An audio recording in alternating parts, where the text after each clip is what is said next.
이 암호화폐 가격 변동에 영향을 끼치는 부분들이 사실 굉장히 많습니다. 올해 상반기만 해도 우리 일론 머스크 형님께서 좀 몇 번 트위터에 글을 올려주면은 뭐 도지나 여러 코인들이 급펌핑하는 현상도 있었고요. 이 암호화폐에 특별히 영향을 끼치는 지표를 저희가 좀 분석을 해보자면은 어떤 차트 보면 좋을까요? 되게 여러 가지가 있어요. 네. 근데 제가 말씀드린 거시경제의 그 금리 같은 거를 일단은 한번 지켜보시는 게 가장 좋고, 네. 네. 향후 이제 앞으로 테이퍼링이 실행되고 금리 인상까지 한다 뭐 이런 얘기가 나올 때마다 네. 아마 주식시장과 코인시장이 둘 다 들썩들썩 할 겁니다. 네. 네. 그럴 때 물론 이제 동조화라고 해서 주식시장과 코인시장이 둘 다 위험자산군에 속하기 때문에 같이 이제 테이퍼링이나 금리 인상 얘기가 나오면 내려갔다가 네. 다시 좀 비둘기적인 발언이 나오면 올라갔다가 하는 그렇죠. 그런 동조화 현상을 보일 네. 텐데 아마 비트코인은 조금 떨어져서 비트코인 및 기타 되게 매출과 이익이 안정적으로 발생하는 알트코인이라고 할게요. 네. 네. 걔네들은 그런 상황에서 오히려 더 주목받을 거라고 저는 생각을 합니다. 네. 그러면 또 다른 지표들은 뭘 볼 수 있느냐? 일단은 온체인 지표들이 있겠죠. 네. 블록체인은 기존 주식시장과 다른 점이 바로 그 부분인데 네. 그 비트코인의 이동이나 어떤 지갑들의 뭐 생김이라던가 없어짐 같은 것들을 온체인 지표를 분석하는 체인얼리시스나 네. 뭐 글래스노드 네. 아니면 크립토퀀트 같은 곳을 통해서 네. 실시간으로 볼 수 있기 때문에 네. 그런 것들을 이용해서 추세를 우리가 파악할 수 있어요. 네네네. 되게 쉽게 파악할 수 있고 또 뭐 바텀업 방식이 있겠죠. 제가 네. 아까 잠깐 말씀드렸지만 그러면은 어떤 뭐 요즘은 너무 핫한 엑시 인피니티 같은 거 네. 네. 도대체 사람들이 이걸 왜 쓸까? 네. 게임도 직접 해보고 네. 그리고 이 회사의 역량, 재무제표 같은 것들도 한번 받아서 분석해보고 이런 이제 바텀업 방식도 해봐야 네. 다 혼합을 해서 이제 완벽한 결과를 자기만의 결과를 도출할 수 있을 거라고 생각합니다. 웨일 알러트 같은 것도 뭐 상용이 되나요? 네, 웨일 얼러트 되게 좋은 저도 이용하는 툴인데 대량의 USDT 같은 거 스테이블 네. 코인이 거래소로 입금됐다. 네. 그러면 뭘 의미할까요? 그러면 이제 그게 곧 이제 쓰여진다는 네. 거죠. 그렇죠. 그걸로 네. 뭔가 사겠다는 그렇죠. 의미로 네. 해석할 수가 있겠죠. 맞습니다. 네. 네. 이 매크로 분석이 그러면은 틀릴 수도 있는 건가요? 네, 그렇죠. 이제 거시경제라고 하는 것들이 어떤 딱 답이 하나만 있는 어떤 그런 클리어한 네. 결과나 그런 게 아니고 네. 각 결과를 놓고 사람들마다 전문가마다 해석하는 방법이 다 달라요. 네. 그러니까 금리가 인상이 됐다면 이게 앞으로 주식시장에 어떻게 영향을 미칠지에 대해서는 네. 전문가마다 의견이 다 다르고 네. 자 그러면 비트코인 가격이 올랐어. 그럼 네. 이 오른 원인은 뭐야? 라고 파고 들어갈 때도 또 갈래가 나뉩니다. 맞습니다. 그러니까 이제 기본적으로 제가 말씀드린 부분은 네. 비트코인 및 기타 메이저 알트코인들이 앞으로 이 안전자산에 대한 수요가 올라갈 거라는 가정을 가지고 가격이 네. 올라갈 거라고 말씀드린 거예요. 네. 근데 앞으로 안전자산에 대한 수요가 그렇게 높아지지 않을 것 같다. 나는 아직도 성장주가 테슬라나 뭐 고밸류를 받고 있는 그런 성장주나 엑시 인피니티나 네. 아니면은 뭐 솔라나나 뭐 이런 네.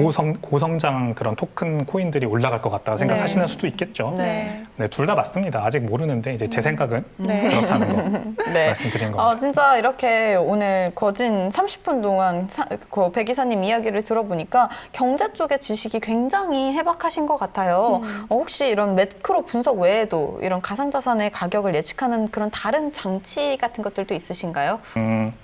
뭐 역시 코인 투자는 아무래도 다른 사람들의 심리를 얼마나 잘 읽느냐도 되게 중요한 것 같아요. 그렇죠. 네. 그래서 차트를 보시고 그 심리를 역으로 이렇게 네. 한번 유추해보는 분들이 되게 많아요. 네. 네. 왜냐하면 차트가 또 24시간 돌아가고 네. 뭐 거래소마다 조금씩 다르니까 이제 차익 거래 기회도 존재하기 때문에 되게 그렇죠. 재밌는 시장인데 네. 그거는 저는 진짜 못하는 영역이에요. 네. 근데 잘하시는 분들이 있어요. 네. 그 잘하시는 분들 내 투자 성향이 그쪽에 맞다. 나는 심리를 잘 읽는다. 네. 어떤 장대 양봉이 떴을 때 이 양봉이 의미하는 게 뭔가 네. 추세적으로 사람들이 이제 살려고 하는 거다라는 딱 생각이 드시는 분이라면 차트 분석도 같이 병행해서 투자하시면 좋을 것 같고 네. 저같이 잘 안 된다 그런 게 네. 잘 모르겠다 하시는 분들은 적립식 매수 무지성. 네. 그냥 꾸준히 사는 적립식 매수를 하는 게 좋습니다. 네. 약간 적금처럼 담는 거 얘기하시는 건가요? 그렇습니다. 근데 네. 그런 식으로 적금처럼 담으면 사실 메이저 코인들 말고는 알트코인에 진입하는 거는 조금 리스키하잖아요. 맞아요. 이제 알트코인들 중에서도 네. 되게 성장성이 담보된 그런 내가 생각했을 때는 네, 네. 굉장히 클리어하게 여긴 잘 될 것 같다라고 하는 것들을 선별해내면은 네. 그것도 가능하죠. 네. 근데 코인 시장에는 제가 봤을 때는 그런 게 많이 없고 주식 시장에는 많이 있습니다. 되게 네. 스몰캡 밸류 주식이라고 하죠. 네네네. 그런 숨겨진 진주 같은 애들. 네네네. 코인 시장에서도 저평가된. 저평가된. 네. 코인 시장에도 그런 것들이 있는지 네. 뭐 우리나라에서 해시드 같은 곳들이 이제 그런 곳들을 잘 발굴하는 아, VC로 네네네. 유명하잖아요. 네. 뭐 그런 곳들에서 어떤 얘기가 나오는지도 좀 귀추를 주목을 해보시고 네. 제가 최근에 이제 그 저희 투자자들한테 제가 좀 한번 소개해드린 건데 네. 메살이라는 곳이 있습니다. 네. 메살이 메살. 리포트라는 걸 발행하는 네. 리서치 기관인데 음. 여기에서 벤처 캐피탈처럼 투자하기라고 하는 보고서를 얼마 전에 짧은 걸 냈어요. 네. 네. 근데 이제 메살이에서 홈페이지 들어가 보시면 MESSRI인데 여기에 들어가 보시면 이제 상위 벤처 캐피탈들이 가지고 있는 상위 30개 유망 투자 종목이 있습니다. 네. 리스트를 공짜로 공개를 하는데요. 네. 여기에 아마 처음 들어보시는 코인들 되게 많을 거예요. 어떤 대표적으로 어떤 코인들이 있나요? 대표적으로 뭐 스마트 컨트랙트 기반, 네. NFT 기반, 디파이 기반 네. 이렇게 다 나눠져 다 있어요. 나눠져서 네. 근데 뭐 메살? 네. 메살이라는 메살이. 곳이에요. 네. 대표적으로 니어 프로토콜 네. 이런 거 들어보셨나요? 네, 들어봤어요. 잘 아시네요. 저는 이거 보기 전에 처음 들어본 곳이었는데 네. 이제 스마트 컨트랙트 분야에서 뭐 저 코스모스나 솔라나나 네. 이더리움 같은 것들을 좀 대항마로 이제 네. 떠오르고 있다 이러더라고요. 네. 뭐 이런 것들이죠. 이런 것들을 한번 보시고 스스로 분석해 보시면 또 재밌을 네. 것 같아요. 이 사실 레이어 원 코인들이 최근에 급등세를 겪었습니다. 뭐 테라 루나도 그랬고 솔라나도 그랬고 전달 대비 뭐 아발란체도 그랬고 다들 200%가 넘는 수익률이 나왔는데 뭐 아발란체나 솔라나 같은 경우는 국내 투자자분들께서 아마 관심도 못 두셨을 거예요. 솔라나도 사실 지난주에 빗썸이 상장이 맞아. 됐고 이게 해외 거래소를 사용하지 않으면은 담아볼까 하는 생각도 안 들어볼 법한 코인들이 한 달 새에 정말 급펌핑이 오면서 갑자기 확 부각이 되고 있는데 이런 코인들을 좀 그런 어떤 보고서나 미리 좀 공부를 통해서 좀 기술적으로 어떤 신뢰가 쌓인다면은 이제 이사님 말씀해 주신 대로 뭐 적립식으로 좀 도전해 보셔도 좋을 것 같고요. 네. 사실 사람들은 숫자를 믿는 거잖아요. 뭐 아무리 아발란체 기술이 뛰어나다, 솔라나의 기술이 뛰어나다고 해도 얘네가 200%씩 숫자적으로 정확하게 보여줘야 아 정말 이 기술이 있는 기술이구나 하고 믿음이 가는 것 같아요. 이 비트코인도 기술이 좋다 저희가 다 알고 있지만 지금 만약에 얘가 1억 달러까지 간다면은 혹은 갈 거라고 이사님께서는 어떻게 예측하시나요? 어떻게 생각하세요? 네, 저는 1억 달러까지 충분히 갈 수 있다고 생각하는 사람 중에 하나입니다. 네. 물론 허황된 넘버라는 것도 잘 알지만 네. 충분히 앞으로 그 경제가 네. 이 부채의 늪에서 빠져나오지 못할 거라는 생각을 저는 계속 해요. 네. 이제 말하자면 데트 스파이럴이라고 하는데 네. 네. 지금 현재 미국이 27조 달러 정도의 부채를 가지고 있습니다. 네. 내셔널 네. 데트를. 그 내셔널 데트가 신규 부채 발행을 안 하더라도 2029년 정도가 되면은 87조 달러가 된다 그래요. 오. 그러니까 이자가 복리 효과를 낳아서 계속 늘어나는 거죠. 네. 원금이. 근데 이거를 갚을 능력이 미국에 있느냐?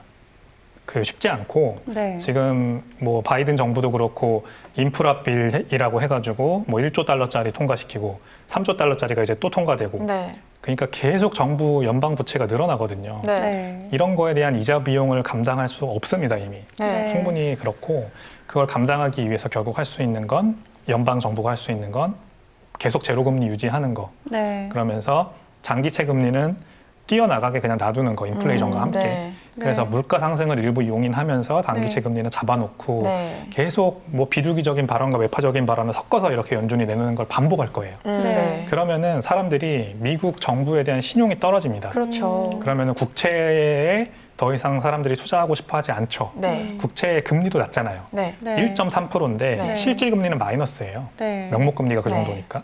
그러면은 수익도 안 나고 미국 정부를 더 이상 신용하기도 어렵고 그렇죠. 한 상황이라면 다시 하드머니, 금 금으로. 돌아간다. 네. 근데 근데- 사실 미국에서 뭐 인프라법을 통해서 좀 과세를 한다고 하고 그것도 10년 동안 하겠다고 했잖아요. 그 어느 정도 좀 이 암호화폐에서 수용하는 건 아닌가요? 네, 그렇죠.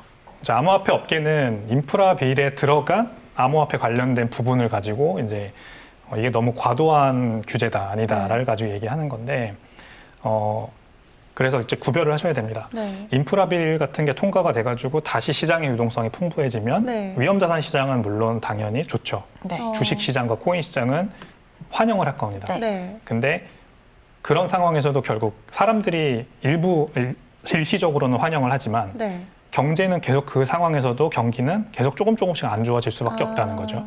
그러면은 결국 그 기관 투자자가 먼저 돈을 빼기 시작할 거예요. 국채 같은 곳에서. 위험자산 네. 시장에서. 네. 그러면은 가격이 조금씩 내려갈 거고 네. 그때 기관 투자자가 다시 돈을 담는 곳은 결국 안전자산, 비트코인 및 메이저 알트코인이 될 거라고 저는 생각을 합니다. 네. 그러면 사실 이게 암호화폐 시장이 정말 예측이 어려워요.